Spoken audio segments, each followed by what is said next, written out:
Polis Ahmanlı. Bax bir keçid qarşıda, orada.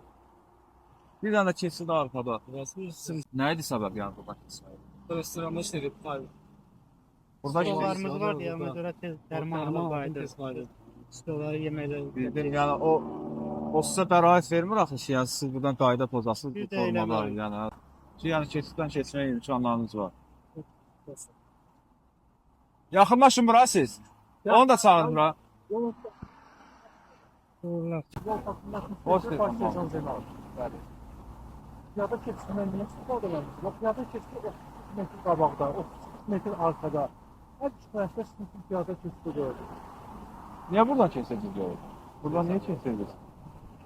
Yox, üzürlü sayın başa düşürük. Yəni üzürlü saymağına sayarıq, amma ki arazlı maarifləndiririk. Bu polis əməkdaşı olaraq sizin nəzərinizə təkrar bir daha çatdırır. Amma yəni siz özünüz də o həyat və sağlamlığınızı təhlükəyə atırsınız.